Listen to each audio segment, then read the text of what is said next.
Good evening everyone and welcome to Gundam News. And the news that everyone was anticipating was Bandai's announcement on Tuesday. They would be revealing all of the juicy details for the model kits for October through to December. And if you want any of them, I'll of course have those linked down below, and buying through those links will also be directly supporting the channel. Unfortunately though, a lot of people were expecting this to be filled to the brim with brand new announcements, which didn't really turn out to be the case, unless you're a big fan of SD Gundams.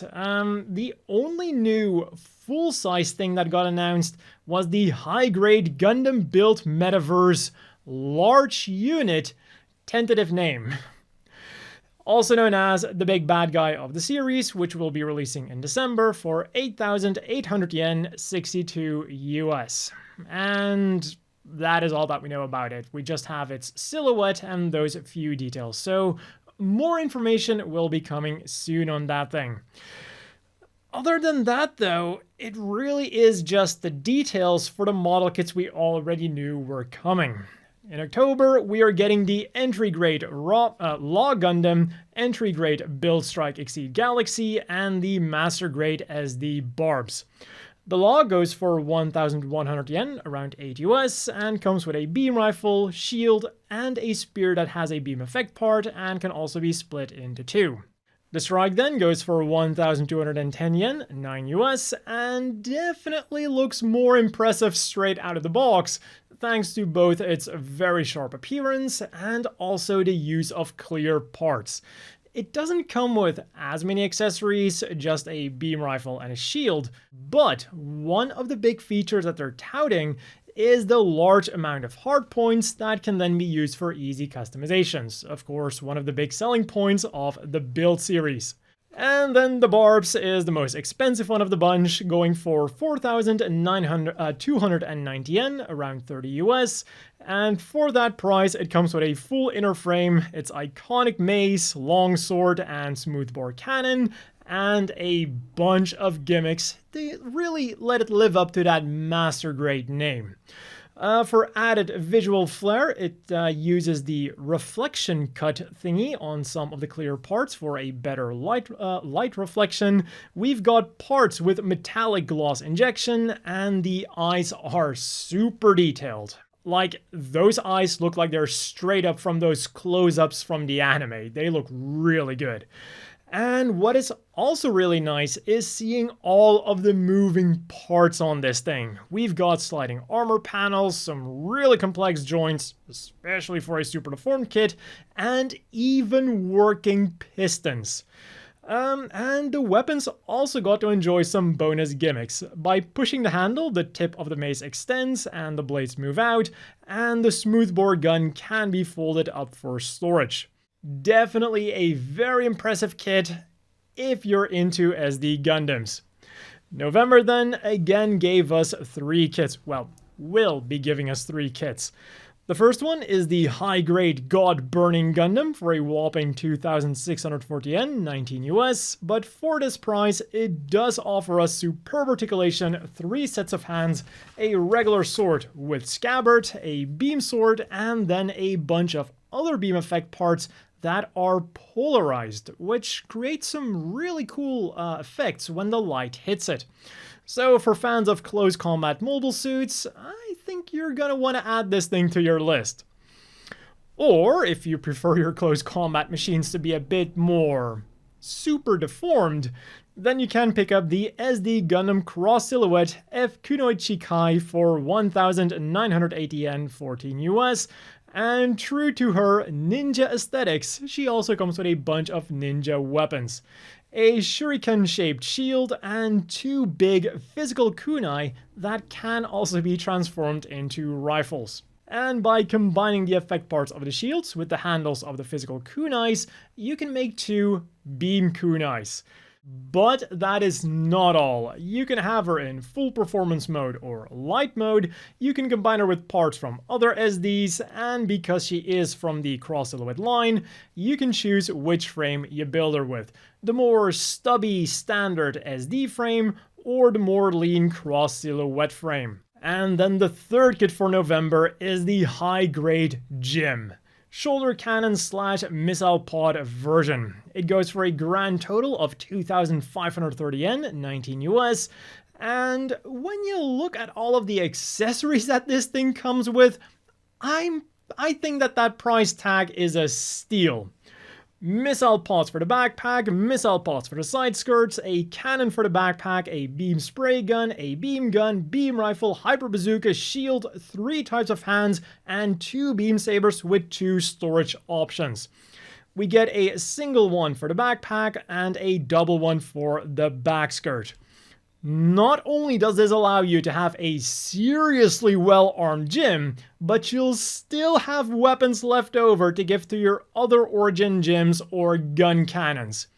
If you're a fan of the Origin, this is just a must-buy. If you're a fan of the Federation, well, this is the perfect army builder and just straight-up armory for your other model kits. And if you're on the Zeon side, I mean, what better target could you wish for? And finally, in December, we are getting 2 kits. The high-grade Gundam 00 Diver Arc and the high-grade Plutine Gundam. The former goes for 2,750 yen, 19 US, and does try to justify its price with 3 pairs of hands, 2 GN blades, and light up in the dark green effect parts, as well as 3D metallic stickers on the GN drives.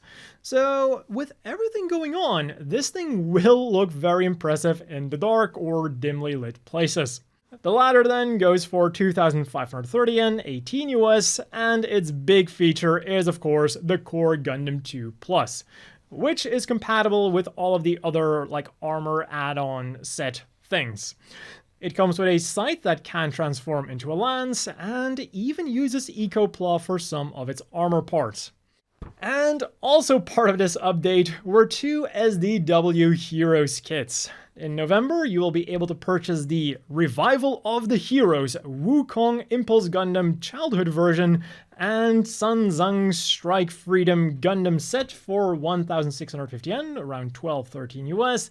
And in November, you can buy Nobunaga's Warhorse for 1,045 yen, around 7-8 US. And it comes with flaming main clear parts and a special saddle that allows 2 SDs to mount it. Or if you want a super fancy SD from SDW Heroes, then P Bandai has started taking pre-orders for the SDW Heroes Superior Formula Final Dragon. It comes with clear parts, plated parts, a bunch of stickers, and overall has a pretty clusterfuck aesthetic. But what surprised me the most is the price tag. 4,950 yen, around 40 US, which isn't an outrageous price for a kit that comes with a lot of plated and clear parts, but when you put it next to the Master Grade Super Deformed Barbs, which is cheaper, it does suddenly feel like really, really expensive for what it is. But I guess that is just what you get with P Bandai stuff. And that wasn't all for the SD Gundam news, because they're also getting a new side story called the Kira Hagane Monogatari, which will be accompanied by a new line of Gunpla. And I will have the official site linked down below for those who are interested. And then finally, the Dendrobium has gone up for pre-order on the Gundam base section of Premium Bandai. Kinda related to Gunpla then, Bandai also announced the 5th lineup of the G-Frame Full Armor series. And this time around, they're doing something that I haven't seen yet before from this specific series. You can get the Goof, the Master Gundam, the Mark II AoZ version, and then a blacked out Which from Mercury new product. So this of course makes me wonder, is it going to be the Caliburn with a new accessory or feature that we haven't seen? Is it going to be a completely new machine that we for some reason haven't seen yet that might appear in the final episode? Or is it just going to be the Caliburn and this announcement is kind of running behind because we have already seen it in the anime by this point? But whatever the case might be, each figure is available as an armor set and a frame set, each going for 748 yen each, 5 US, and they are slated for a November release. On the gaming front then, SD Gundam Battle Alliance, Gundam G Generation Genesis, and Gundam Extreme vs Maxi Boost On are on sale on consoles. In Gundam Battle Operation 2 for PlayStation, the Gundam Mark IV is joining the fray. And in Gundam Battle Operation 2 for Steam, Bandai is still fighting for their lives. The Steam ratings are unfortunately still abysmal, but it seems that slowly but surely the servers are becoming more stable, and Bandai also announced that the disconnection penalties will be reduced, although I have seen reviews of people claiming that they did still get harsh penalties when the server decided to blow itself up like the Zeta. But on the bright side, the second part of the Steam launch sweepstakes began last week and can still be joined until June the 27th. It includes great prizes like the Master Grade Zabi version Kotoki and the new Gundam version Kotoki, so we'll of course have that linked down below. Do keep in mind that only those living in the USA can join. But then the biggest gaming news was without a doubt the trailer for Gundam Evolution's 5th season called Storm, which will be introducing the Susanoo. And for those that didn't catch the joke, Susanoo is the Shinto god or the kami of the sea and storms. I'll have the trailer linked down below, and more information on this season will be coming tomorrow, or the day after tomorrow, depending on your time zone. And in other news, a new Bandai Gachapon store has opened up in Marui City, Yokohama's Surigaya. The featured mobile suit girl of the week is the rear of the Gelgoog girl, who has a beam naginata with an interesting extending handle. And we got yet more Advance of Zeta designs, also featuring a Barzam. And when I first saw this, I was just like, seriously? Another one? But then when I looked at the information I was actually given about the Barzams, it turns out that it is just basically the same stuff that we already got, and just kind of recapped a little bit, because the main mobile suit of this update is the Aqua Heisensley 2 or Heisensley 2, and this specific version is the Omega Zabi specifications version. On to the things you could get this week then. On Monday, the latest FW Gundam Converge lineup was released, the #Operation Jaburo collection. For 693 yen a piece, 5 US, there is the Gundam Real Type, Gun Cannon, Gun Tank, Jim, Shard Zagog, and regular Zagog, all with a special Operation Jaburo camo baseplate. Next up on Tuesday, we got some cool Witch from Mercury prize items that flew to arcades across Japan. There are 10 different acrylic keychains, which are all fine and dandy, but are nowhere near as impressive as the 5 life-sized tapestries. You can get a true-to-life Suletta, Miorine, Guel, Elan, and Shadiq. And it's also cool that these Suletta and Miorine ones are made to go together. And finally then, in late June, we are getting the Mega Cat Project Mobile Suit Gundam Nyandam Principality of Zeon version, offering us the chance to buy a catified version of Char, Garma, Rambaral, Haman, Dozel, Giran, Lala, or Char Zaku for 770 yen each, 6 US. So that is either getting released now or next week. For this week's reading material then, there was the summer edition of Great Mechanics G, featuring an interview with Yoshiyuki Tomino about the 30th anniversary of Victory Gundam. The second tankobon volume of Rust Horizon was released physically. The 18th, 19th, and final chapter of The Legend of Dragon Knight released online and are linked down below. And on Amazon USA, UK, Canada, Germany, France, Italy, Spain, and the Netherlands, you can get the English ebook version of Gundam Weapons Narrative Special Version. And talking about things that are linked down below, the Gundam Apparel. I've noticed that more people are now asking about how to buy the things that I cover in the apparel section, which might have something to do with this specific keychain, which I totally cannot blame you for. So tomorrow, I will have a step-by-step guide on how to buy things from Bankore, Japanese premium Bandai that is not available in other premium Bandais, and also stuff like Cospa and Strict G. Because even though I do have the links in the description down below, for most people it is not just going to be as simple as clicking on the link and buying it. Because why make it easy for international Gundam fans to get cool Gundam stuff? But regardless, we kick things off with some Cospa items from Mercury that were announced right after I got done with last week's Gundam News script, which is also when they went up for pre-order.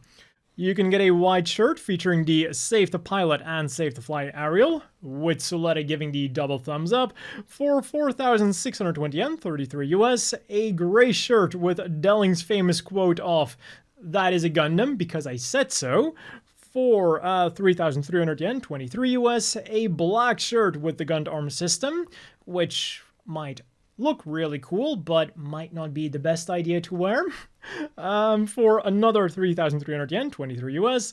Then there's a Gundam Ariel zip-up hoodie for 6,380 yen, 45 US, a holder or standard Astacasia polo shirt for 3,740 yen, 26 US, and a Ranger green or black Astacasia fancy tote bag for 8,800 yen or 62 US. And all of these items will be coming your way in late September or late October. But for the people who are in Japan right now, there will be a pre-sale in late June at official Cospa stores and on July 30th at OneFest. So perhaps something to keep in mind. And starting July 1st and also at OneFest, they'll be giving away a free sticker for every 3,000 yen you spend. Kinda hoping to get my hands on that punching choo-choo sticker. And then for early October, there's a Suletta and Miorine fan for 1,650 yen, 12 US, and an Astacasia or Jeturk Sierra Cup that can hold 300 milliliters and comes with one of the best warnings ever. Becomes warm when warmed up. I sure hope it does that. And they go for 2,420 yen, 17 US. And we got even more Witch from Mercury stuff from Strict G, because on the 17th they did a collaboration with Fruit of the Loom. For 4,950 yen, 35 US, you can get a white shirt with the Holder logo, a black shirt with the Astacasia logo, a gray shirt with the Jeturk logo, a blue shirt with the Pale logo, or a dark gray shirt with the Grassley logo. And for 5,500 yen, 39 US, you can pair that shirt with 3 different Astacasia flavored boxer shorts. And for that price, you are getting a 3-pack of the 3 different versions. In July, Bankore then, as per usual, gave us yet more Witch from Mercury items on Suletta Sunday. Every single main character and even main side character is now getting a connectable acrylic stand for 1,100 yen a piece, 8 US, and our main cast is getting a running keychain and a running acrylic stand for 770 yen a piece, 5 US. There's Suletta, Miorine, Nika, Chuchu, Guel, Elon, and Shadiq. Then there's a full panel t-shirt of the Ariel or the Ariel Rebuild for 4,400 yen, 31 US, and you can then show your allegiance to either the Jeturk House, Pale House, Grassley House, or Earth House through a mug for 2,530 yen, 18 US, a hard shell case for 3,685 yen, 26 US, a tote bag for 5,500 yen, 39 US, a hand towel for 880 yen, 6 US, or a pouch for 1,738 yen, 12 US. And then today, pre-orders went up for a Char Aznable acrylic stand, which includes his famous Zaku for 1,782 yen, 13 US. And all of these Banqueta items are slated for an August release. And as always, let's wrap things up with the polls. For the release of the FW Gundam Converge Operation Jaburo set, Gundam.info wanted to know what the most impressive scene from the Jaburo attack was. And with over 2/3 of the votes, Char Zagok piercing a gym didn't just get 3 times more votes than the second place, but over 4 times the votes of second place. Because the Flying Flamingos only got 14.4%, which is of course where my vote went, as you can tell by the poster in the background. But yeah, in all seriousness, as much as I hate to see a poor gym being manhandled, I can of course see why this is a defining feature for many people. And it's not just famous for Char, but it's also famous for its animation error, where you can briefly see a Jim wielding the Gundam's beam rifle, which I of course very much appreciated. Then in third place we have Katz, Let's, and Kika's Great Escape with 12.4%, and in last place we have Captain Woody with just 5.9%. And that has been all for this week's Gundam news. As always, a big thank you to the Patreon supporters. I hope everyone watching has a great evening, and I'll see you all next week with more Gundam news.